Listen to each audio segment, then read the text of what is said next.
vídeo tem o apoio da Silimed, a maior fabricante de silicone da América Latina e líder de vendas no Brasil. Olá, pessoal, sejam bem-vindos a mais um episódio do Plástica na Real. Eu sou Irene Dyer. Eu sou Bárbara Machado. Eu sou Gisela Pontes e hoje nós vamos falar sobre uma técnica específica que é a mastopexia em L. É uma técnica que é realizada já há algum tempo, então nós chamamos a nossa super colega Luciana Palma para conversar com a gente sobre esse tema. Pois é, Luciana. E a gente queria começar te perguntando, primeiro te agradecendo por estar aqui com a gente, né? E te perguntar um pouquinho como é que funciona essa mamoplastia em L, no que ela diferencia um pouco das outras técnicas. Conta um pouco pra gente. Olha, gente, é um prazer enorme estar aqui com vocês. É um orgulho imenso participar desse podcast com mulheres cirurgiãs que eu sempre admirei, né? Nós temos uma diferença de idade um pouquinho pequena, mas na minha formação eu sempre olhei para essas três mulheres com muita admiração e é um orgulho mesmo, uma honra estar aqui com vocês. A mastoplastia com cicatriz em L é uma maneira de executar cirurgias na mama em que a gente não coloque cicatriz na região medial do decote.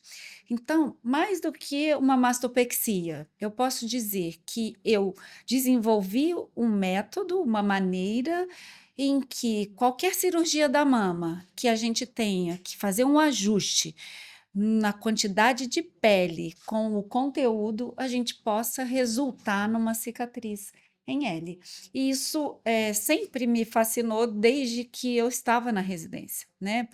Antes da gente descobrir uma solução, algo me incomodava.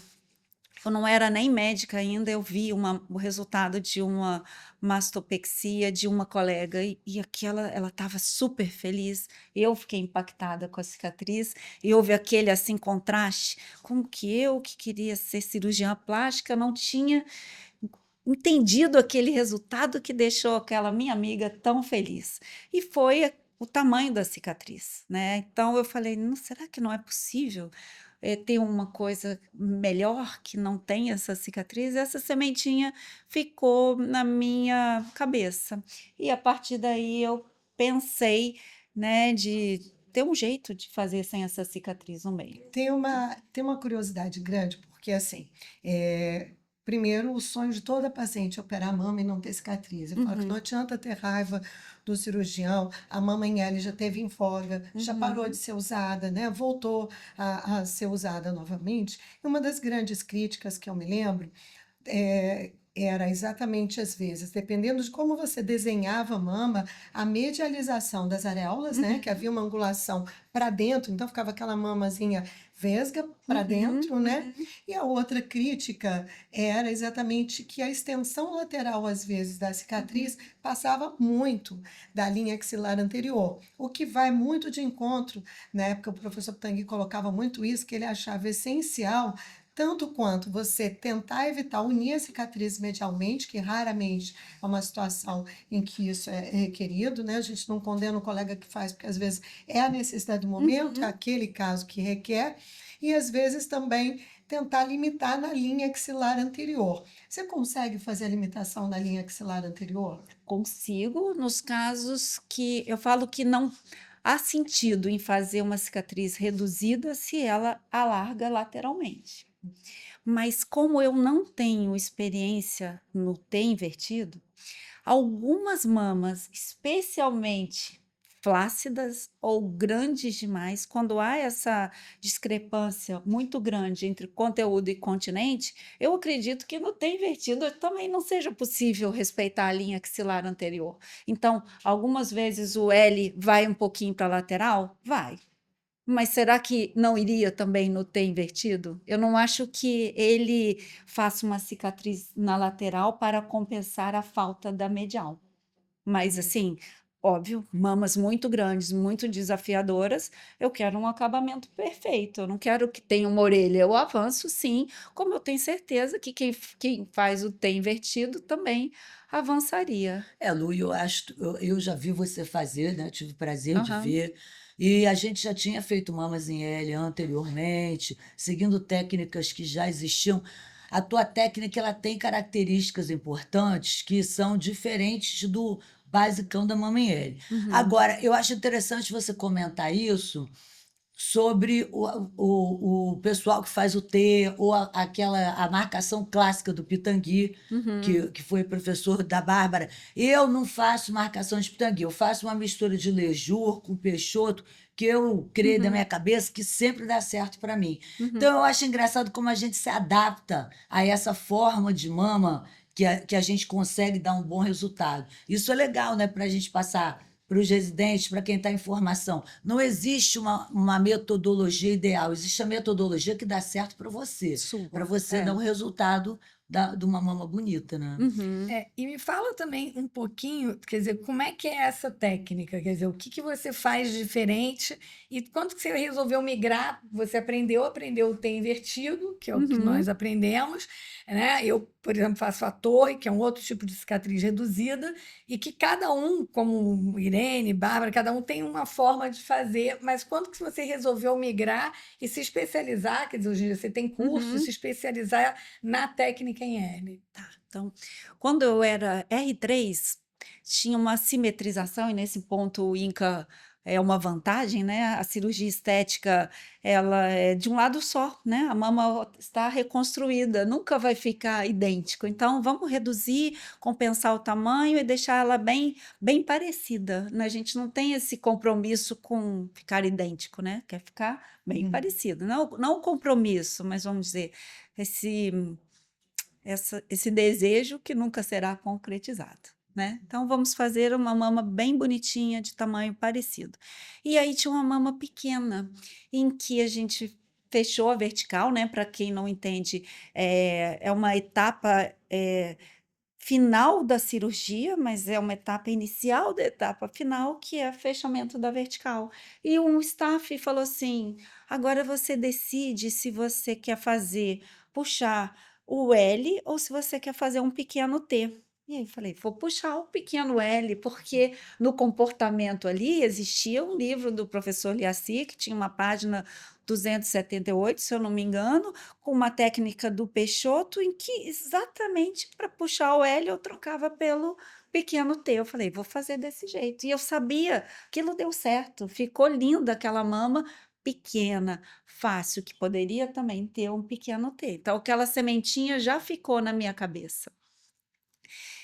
Mas eu sabia dos outros problemas, eu sabia que a areola ficava convergente, que às vezes a cicatriz ficava muito para o lado, que era difícil a simetrização, que não se aplicava a todos os casos, mas aquilo sempre ficou na minha cabeça. É possível fazer com uma cicatriz pequena.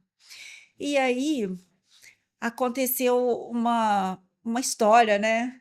Que são coisas da vida, mas que eu acho que influenciam nas nossas condutas, que sempre quando eu me formei, eu trabalhava longe, eu trabalhava em Bangu, né? Eu trabalhava numa clínica, numa maternidade, chamava Serve Baby.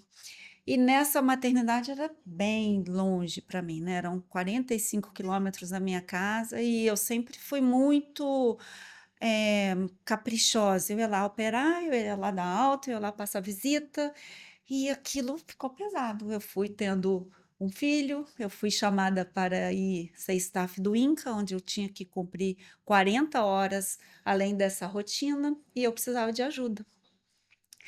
E a vida trouxe uma amiga que não era cirurgiã plástica, que ficou viúva de um colega, que talvez seja da época de vocês, que é o Carlos Fernandes, não sei se vocês lembram. A Carla era casada com ele, Carlos Fernandes sofreu um assalto, ele foi morto e Carla se mudou para Bangu com a sua bebê. Então, Carla sabia ajudar a cirurgia, ela ajudava Carlos, ela sabia dar todos os pontos, ela estava precisando de trabalho, ela estava precisando de um conforto, e eu fui chamada para o INCA, e eu sei que não é uma situação ideal, profissional não especialista te ajudar, mas eu falei, não, Carla vai me ajudar. E ela vai me ajudar com as visitas, ela vai me ajudar com tudo. E aí a gente foi operar uma colega médica que tinha a mama pequena, que tinha aquele caso em que eu conseguia fazer o L. E quando eu fiz, ela falou assim: por que você fez essa cicatriz pequena nessa paciente? E não fazia nas outras. Nas outras eu fazia o T. Aí ela falou: porque ela tem a mama menor, porque ela tem menos flacidez, porque ela é colega nossa médica. Se não ficar tão bom, eu tentei e tenho essa habilidade de conversar. Aí ela falou assim: Luciana, eu sou ginecologista, eu vejo mamas operadas todos os dias, essa cicatriz em T, muitas vezes não fica boa, vamos fazer essa em todas. Carlos sempre quis aprender, ele ainda teve essa lembrança, esse conforto. Vamos demorar mais um pouquinho, eu fico com você na cirurgia, vamos fazer em todas. Aí eu falei, então nós vamos tentar descobrir o que causa o problema do L em mamas maiores. E aí a gente foi nesse caminho. E essa certeza que eu ia conseguir fazer o L, ela só veio em 2006 e eu já comecei, isso aconteceu no ano 2000. Né? Então eu demorei 5, 6 anos para falar, mesmo nas mamas grandes, eu vou conseguir fazer o L. Aí a gente vai juntando os pedacinhos, né? Então eu vi que era possível e às vezes eu ajudava o doutor Paulo Leal e a doutora Ângela Fausto. E eles tinham uma conduta que era muito interessante, que era fechar toda a vertical, deixar ela prontinha, juntar ali no ponto, juntar no sulco, e aí fazia dois bicos que eles faziam o T.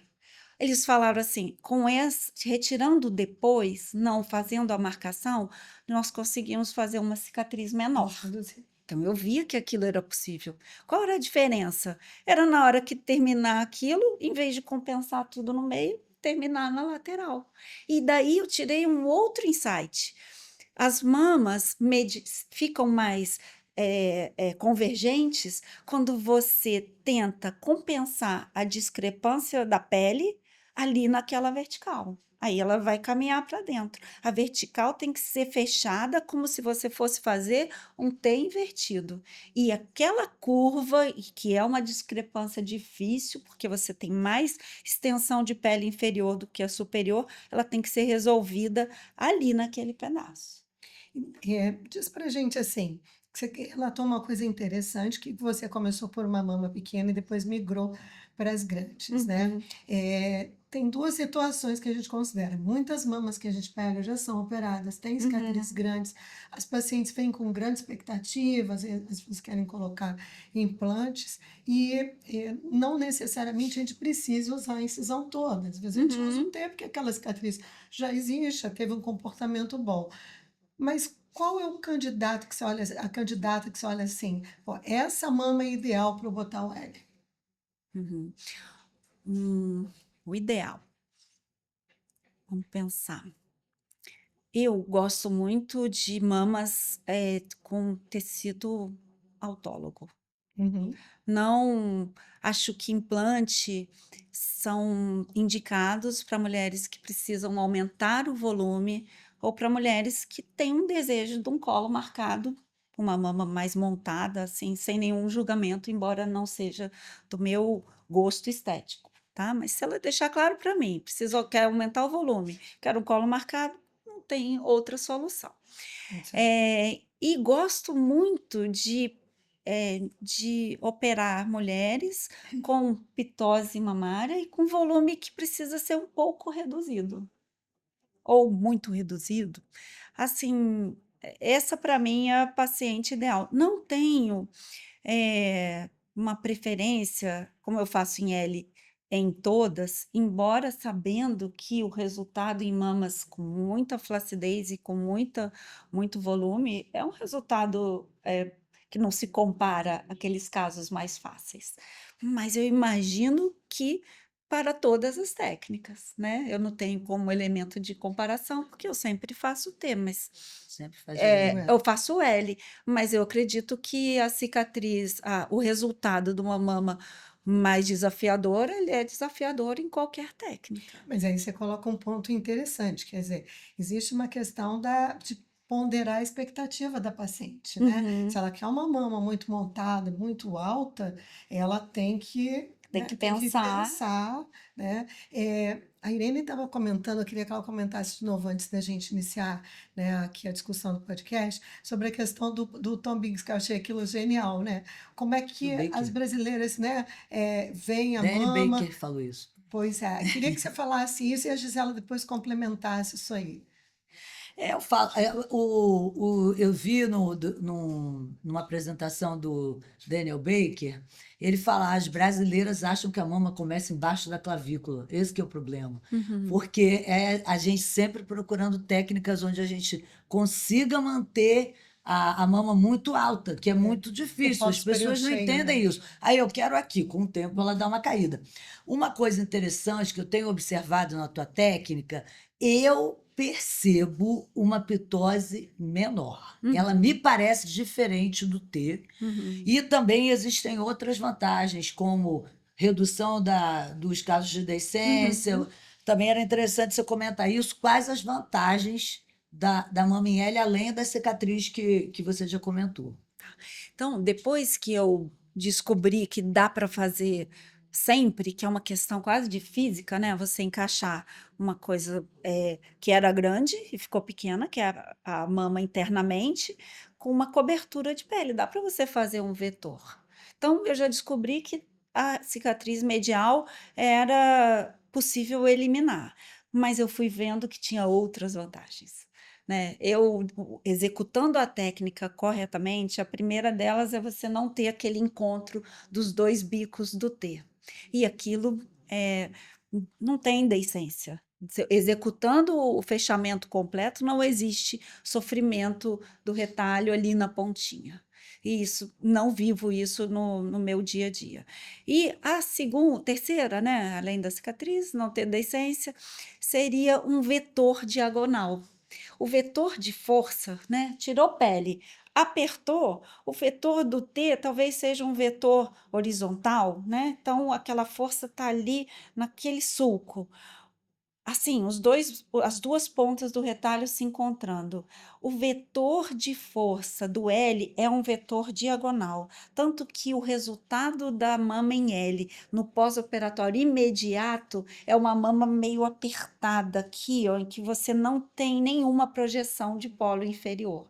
Na hora que essa mama faz o que acontece com qualquer corpo, que é ceder um pouco e se acomodar, o vetor diagonal orienta um arredondamento do polo inferior. E mesmo na mama que pitosa um pouco, ela fica com um desenho mais arredondadinho aqui embaixo. Ela não fica com Exatamente. aquele aspecto que algumas mamas em T ficam um pouco quadradas. E isso eu observo nas mamas secundárias. Às vezes chega para mim atualmente, por esse posicionamento de falar que faço sempre a cicatriz em L, mamas realmente desafiadoras, mamas que já foram operadas e que as pessoas querem uma cicatriz menor e que eu faço L independente dela já ter uma cicatriz medial. Eu acho que sempre dá para você poupar aquela região de uma nova cicatriz.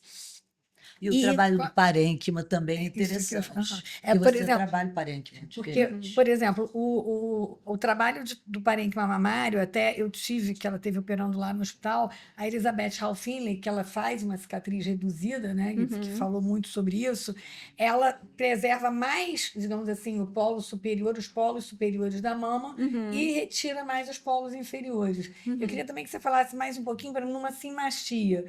Ou a técnica que é o L seria no paciente que tem, digamos assim, na minha concepção, mas você faz em todas, menor polo inferior medial. Quer dizer, então o paciente tem menos tecido no segmento medial da mama, e aí você vai tirar mais na lateral, você faz uma cicatriz mais lateral, uma cicatriz em L. Mas aquela paciente que tem uma simastia, muito tecido, o que você faz e como é que você trata o parênquima mamário? Quer dizer, você preserva mais o polo superior, tira o polo inferior? Como é que você faz isso? Quando eu comecei a organizar a maneira de ensinar, eu via que eu tinha muita dificuldade em um certo ponto, né? Às vezes, lá com os residentes, eu falava assim: agora aqui você presta atenção, porque eu não consigo colocar palavras no meu gesto. E isso era uma falha grande. Como eu vou ensinar alguma coisa que eu não consigo nem verbalizar o meu raciocínio, né? E aí eu tive uma consultoria com uma pessoa que não é nem médica. Ela falou: mas o que você ensina? Eu falei: eu ensino isso. Mas quais são as etapas? E aí eu tive que racionalizar cada pedacinho da cirurgia. Então, isso Sistematizar. está dividido em 5 etapas. Uma primeira etapa é a marcação, a segunda etapa é a solução da areola no ponto A, né, que é no lugar que a areola deveria ir, e a terceira etapa, como que você vai fazer a mama por dentro, e isso a minha escolha sempre com tecido autólogo, um pedículo tipo 1 de Liacir, que é um pedacinho da mama que a gente recorta e fixa de uma determinada maneira para que ela ocupe o lugar que seria o lugar ocupado de uma prótese, ou se você for colocar uma prótese, pode colocar a prótese ou por cima do músculo ou por baixo do músculo, ou se você estiver fazendo uma reconstrução de mama, aquilo já vai estar pronto. E aí a quarta etapa é como que você prepara esse cobertor de pele que vai cobrir aquilo que você escolheu como recheio, como parênquima, como interior. E para que o L seja feito e fique com esse redondinho, com esse decote bonito, essa parte medial ela é preparada para ficar mais fina. Então, mesmo que a mama seja uma mama volumosa interiormente, você resseca e prepara essa parte medial, que eu chamo de área 3, de um jeito mais fino, porque ali não vai ser só a pele que vai ficar redundante. Quando a gente acomodar aquela curvatura num espaço menor, ali o tecido mamário também fica redundante, então ele tem que ficar mais fino do que do outro. Então, isso não é um impedimento. Ele, nessa quarta etapa, a preparação dessa pele que vai cobrir o interior, ela obedece um padrão para terminar a última, que é a acomodação da pele. Na minha visão, essa jogada dele ficar mais fino, ela evita dela ficar vesga. Que ela entra ali, E o que não mais força. evita, E o fechamento que se faz exato, é diferente. respeitar a vertical. Há Isso uma começa tentação de você ir começa compensando nas na vertical, extremidades. mas aquela tentação de facilitar a distribuição de pele vai levar a uma medialização da areola. É um trabalho de força, né? Isso, De é vetores, né? físico. Tudo física que eu adoro. Uhum, Então, uhum. é um trabalho de física Uhum. interessante. Assim, queria entender só uma coisa, porque às vezes, voltando à questão, às vezes, de expectativa da paciente, né? Qual aquela paciente que você vai dizer assim, definitivamente, eu sei que você faz em todas, mas que fique claro, né, para as pessoas, fazer o T não é errado, fazer o L não é errado, toda uma questão, a Irene já colocou ali da técnica que funciona nas suas mãos, Uhum, e você teve um longo tempo de aprendizado, uhum, né? Você uhum. teve que quebrar muito a cabeça até você chegar nisso. Como é que ficava ali? Tinha que fazer revisão de cicatriz, tinha que voltar para tirar pele redundante, teve hipertrofia de vertical, como é que foi esse caminho? Olha, eu sempre fui muito cautelosa, como eu disse, eu tenho uma intolerância muito grande, né, que alguém não gostar, né, não acho nem que isso é qualidade não, porque isso às vezes, algumas coisas a gente tem que fazer e a pessoa não gostar e é isso mesmo, né, mas assim, isso me incomoda muito quando o paciente eh, não fica feliz com o resultado. E esse cuidado, dizer que eu levo a paciente para o centro cirúrgico para fazer algum retoque, muito difícil.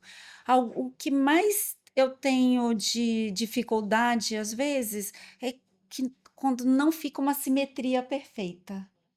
E a gente sabe que a simetria é muito importante para uma percepção de bom resultado.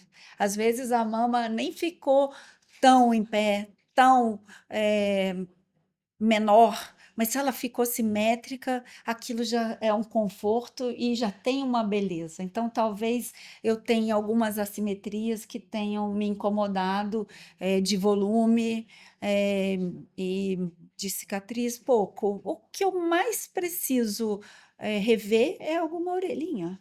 Você sabe que essa questão da orelhinha você pode ter em qualquer técnica e voltar ali e fazer, eu acho que não compromete, né? Às vezes a Uhum. orelha, no T, você pode ter uma orelha às vezes medial, pode ter uma orelha lateral, que às vezes alonga a cicatriz.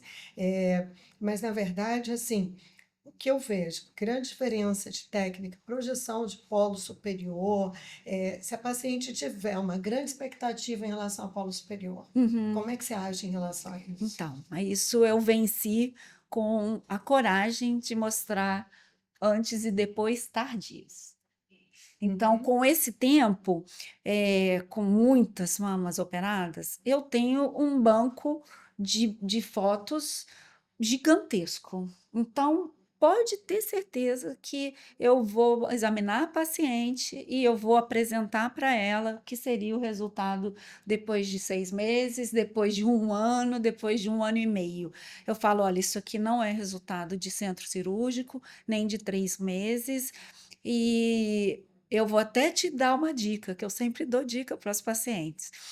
Tem duas situações em que o antes e depois não é aquele antes e depois que vai ser da sua vida.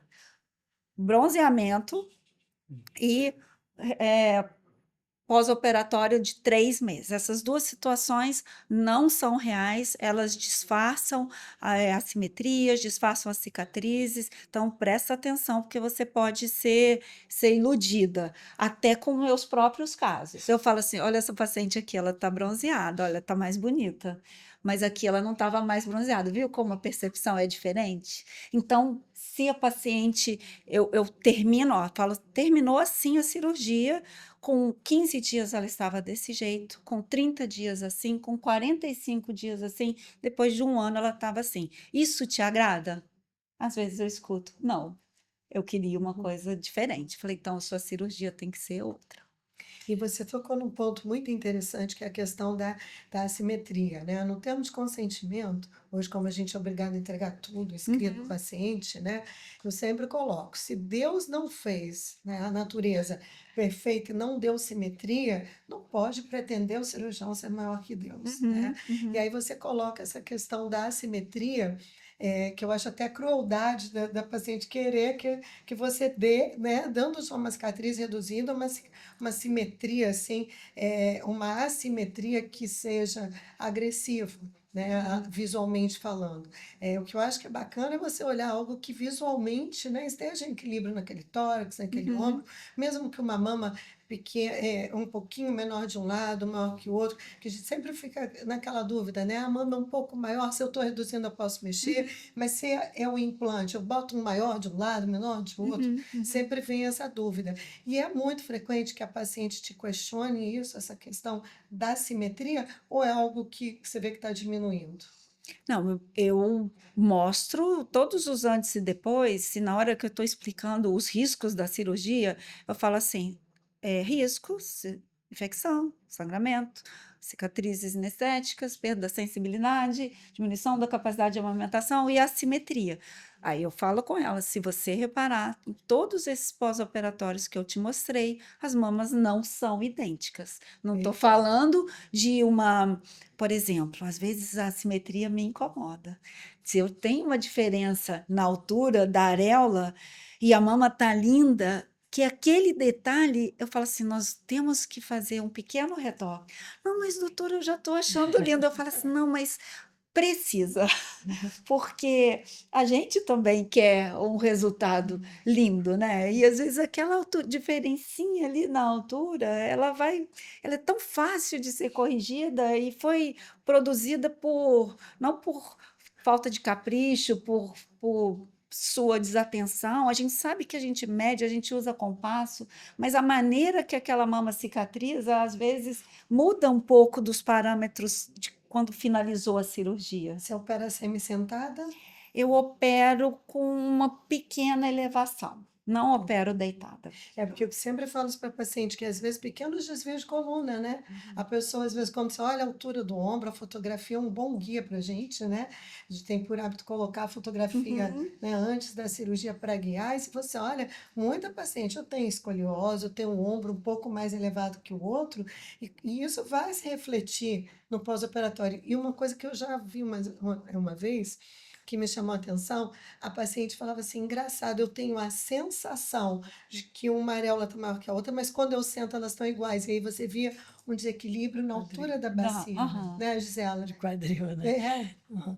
E você, por exemplo, você acredita que seja uma cirurgia que tenha uma recuperação mais rápida em termos de evolução do paciente? Quais são os cuidados que você faz no pós-operatório? O que que você pensa em relação a isso? Por exemplo, você acha que, lógico que você já não faz há muito tempo ter, né? Uhum. São quantos anos já fazendo só o L? Só o L, são uns 20. Então, 20 anos fazendo É. L, mas você acredita que você já falou da questão do T, que não tenha sofrimento ali, Uhum, que pode uhum. acontecer, mas você acredita que seja mais rápida a recuperação? Qual é a tua orientação de pós-operatório? Uhum. O paciente operou com você libera em uma semana para fazer o que for? Como é que é a tua orientação? Eu falo que o investimento no repouso, ele tem que ser bem forte no início, para você ganhar muito mais rápido. Então, a paciente operou, fica bem quietinha ali. Atualmente, eu coloco o dreno em todas as pacientes. Eu achei que o dreno eu coloquei porque eu tive um hematoma. Eu falei, não, vou botar dreno porque para diminuir o hematoma, e vi que tinha uma outra vantagem enorme. Se a paciente operar, me ligar e falar que está doendo, eu vou pedir para vê-la imediatamente, porque o dreno tira aquela pressão interna e a paciente não sente dor. Se tiver doendo, tem que ver, porque tem alguma outra coisa. Então, o dreno segura um pouquinho a paciente naqueles 5 dias em que ela tem que ficar mais quietinha mesmo, né? Tá ali carregando ali aquela bolsinha, e tirei o dreno, eu já libero para um monte de coisa. Tirei o dreno, eu já libero uma movimentação dos braços grande, 10 dias pode dirigir. O que eu peço para não fazer é não pegar peso e fazer exercício de impacto, aí não, né? Mas o resto eu sou muito liberal, até porque eu sou uma paciente, às vezes que eu operei, eh, eu ia muito mais do que eu era uma péssima paciente, vamos dizer assim. E eu vi que aquilo não foi bom para minha recuperação, sabe? Tá óbvio, né? Eu sou médica, eu consigo reconhecer um sangramento, um início de infecção. Não dá para a gente transferir essa responsabilidade para o paciente. Essa responsabilidade continua sendo nossa, mas eu vi que quanto mais a movimentação acontecia, melhor ficava a paciente e não interferia no resultado. porque eu acho que um grande temor que a gente tem com toda essa mobilidade é que, por mais que o paciente faça repouso, a cicatriz vai ser sempre dela. Por Uhum. melhor que você confeccione, por melhor que você faça a sua sutura, né? Eu falo que é uma briga muito cruel, porque vai dando 2 meses de pós-operatório, o corpo da paciente toma Toma o posse. processo cicatricial, Ah. toma posse e vai levar para um caminho que você monitora, mas que na verdade você não controla. Porque Uhum. cada um de nós carrega uma genética. E aí, essa mexidazinha extra, essa força que aconteceu, como ela falou ali, negócio de física, vai mudar totalmente um vetor que foi calculado. Aham. E eu falo, a gente sempre tem uma briga muito grande com os cantos mediais e as laterais, que é o canto em que a gente mais vê, que embora até tenha uma movimentação paradoxalmente um pouco menor, mas é onde mais a cicatriz é desafiadora, Uhum. né? Uhum. Muitas vezes os dissabores que a gente tem é que o paciente não tem esse entendimento da nossa limitação. Nosso sonho é passar pelo corpo da paciente, e você está investindo tua carreira inteira nisso, em dar a menor cicatriz possível, o melhor resultado possível, a melhor cicatrização possível. Uhum. Então, se a pessoa não puder chegar junto, né, Uhum. diminuir aqui a minha movimentação e também ter uma genética, né, uma resposta mais favorável, todos nós caímos naquilo que é o que Deus deixou de programação, né? Uhum. Para a cicatrização, para a tua vida, para os teus sabores e dissabores, né? Então é algo desafiador. A gente luta na cirurgia plástica exatamente para tentar dar o melhor, no melhor contexto. Então, assim, quando eu paro para escutar a tua história, a gente vê o quão grande é o esforço para você Uhum. tentar dar o melhor, né? Com a menor morbidade possível, né? Uhum. Só uma outra coisa, em termos de você, de reprodutividade da tua técnica, quer dizer, ela é Uhum. reprodutível, o pessoal que fez o curso com você segue fazendo, Uhum. né? A Irene também tem umas coisas para perguntar, mas assim, depois eu queria que você falasse um pouquinho em termos da reprodução da sua técnica. É tranquilo ou Olha, as pessoas sentem dificuldade? depois que eu sistematizei e criei um método, posso dizer que eu fui minha melhor aluna, porque às vezes em mamas muito grandes eu ia naquele jeito intuitivo e não que eu ficasse perdida, né? Já fiz tantas vezes, eu vou terminar, mas respirava fundo assim. Agora, quando eu falo assim, tem 5 etapas, eu vou cumprir as etapas igual eu sistematizei. As cirurgias que eram dificílimas, em 3 horas elas estão prontas. Melhorei muito a minha simetria, melhorei muito o fazer. Então, o que aconteceu com o curso? Houve um espaço no mercado, né, que eu precisava ocupar, né? Eu já faço essa técnica há muito tempo, fiquei observando, as novas maneiras de se ensinar técnicas cirúrgicas. Nós somos de um período de ensino da medicina, em que nós aprendemos que todos esses ensinamentos, eles devem ser dados durante a sua formação e, assim, eu de coração penso que se você sabe algo que é melhor para paciente, isso tem que ser explicado, ensinado, né? Isso eu não tirei da minha cabeça, isso está no nosso juramento, né? Mas o mercado, ele evolui de uma maneira diferente e o curso, né, ele me propiciou trazer cirurgiões plásticos interessados em aprender como eu fazia cicatriz em L. Eu desenvolvi um método, eu fiz uma estrutura muito competente, muito organizada, que envolveu muitas pessoas e trouxe esses cirurgiões. Escuto o feedback deles de alguns, né? Mudou minha vida, eu não tenho mais decência de sutura, eu consigo fazer ela em todos os casos, e isso me dá muita satisfação. Então, assim, claro que tem cada um, tem pessoas que chegam à conclusão, isso ficou muito difícil, não consegui aprender, não me adaptei, vou continuar fazendo o T nos casos em que eu não quiser fazer L. Acho ok. Eu tive a oportunidade de participar da parte teórica do teu curso, né? E depois Uhum. eu vi você fazendo cirurgias. Então, assim, é bem disruptivo, porque a gente, ainda mais a gente que é cirurgião antigo, vem com aquela ideia, mas qual é a novidade desse negócio, gente? Tem a Uhum. do Chiari, tem a do não sei quem, eu já vi isso aí há 1000 anos. Mas é diferente. E, Uhum. inclusive, muita gente fala, não é L, é um J, não sei o quê, Aham. né? Tem muita Aham. gente que fala isso, mas quando a gente vê você fazer e vê a sistematização, porque eu me adaptei muito à técnica e achei muito legal quando eu vi você explicar, porque eu tenho a mesma dificuldade de ensinar a minha técnica para os residentes, porque Uhum. é um negócio que a gente faz meio intuitivo. Uhum. Aí, como é que você fez isso? Ah, é assim. Aí a Uhum. pessoa, não entendi. Aí o que acontece? Você começa a repensar todas as etapas, como Uhum. você falou. Aí a gente mesmo, quando está fazendo, Aham. começa a dizer, pô, eu não pensava em nada, mas agora eu estou pensando. Aham. Então, Aham. eu me identifiquei muito quando eu vi você explicar, e realmente a forma não é só um L, tem todo o trabalho do parênquima, tem aqui essa Uhum. maneira de você fechar vindo das extremidades. Então, assim, é um tipo de curso que vale muito a pena ser feito mesmo pelo cirurgião mais velho. Uhum. Porque eu acho que às vezes o jovem ele pode se adaptar e só saber fazer daquele jeito. Uhum. Beleza. Agora, para a gente que é mais velho, ele é disruptivo nesse sentido, de você repensar a forma com a qual você faz. Uhum. Até porque no INCA, a gente é da mesmo lugar, né? Uhum. No INCA, a gente tem uma formação diferente de mama, Uhum. tanto pela simetrização, como o Rui, por exemplo, não fazia marcação de pitangui nunca. Uhum. Então, assim, não é uma técnica fácil para a gente, como é para os outros.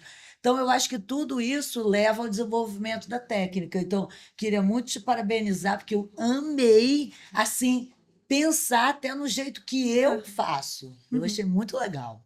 Eu acho muito bacana isso, né? De você poder chegar num momento da vida em que, independente da sua capacidade, daquilo que você sabe, da sua expertise, do seu volume de paciente, você colocar a mente para pensar e querer, como Irene disse, ser disruptivo. Mudar, né, paradigmas, Uhum. sair da zona de conforto, né? Isso acontece em várias áreas. Eu acho que a medicina está em constante movimento, né? A E a quantidade de pacientes que ela tem nem justifica ela dar curso, porque ela não tem tempo, ela dá, porque ela quer divulgar a técnica Porque dela. Aham.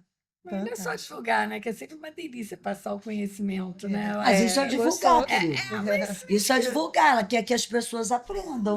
assim, Porque tem muito paciente para operar, não precisa nem de dar curso. É partilha, né? Eu acho que é bacana essa partilha, essa troca. É gostoso. Bom, pessoal, a gente está encerrando mais um episódio, né? A gente queria agradecer sua participação aqui, vou deixar a Irene e Gisela acrescentarem, mas eu acho que assim, é muito bacana a gente ver essa vontade que a gente tem de fazer a diferença na vida das pessoas, seja com T, com L, né?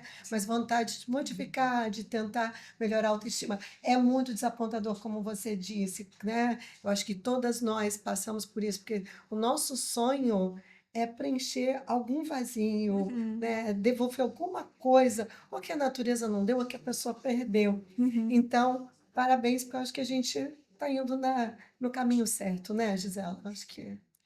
bom, eu acho que com esse episódio de hoje, realmente nós tivemos uma oportunidade, quer dizer, de conhecer uma técnica que é muito badalada, vamos dizer hoje assim, no Instagram, né? Que é o Uhum. Maminelli, e que para vocês todos tenham ideia do que é, e mais uma técnica, uma cirurgiã brilhante, que é a doutora Luciana, que nos trouxe a expertise dela.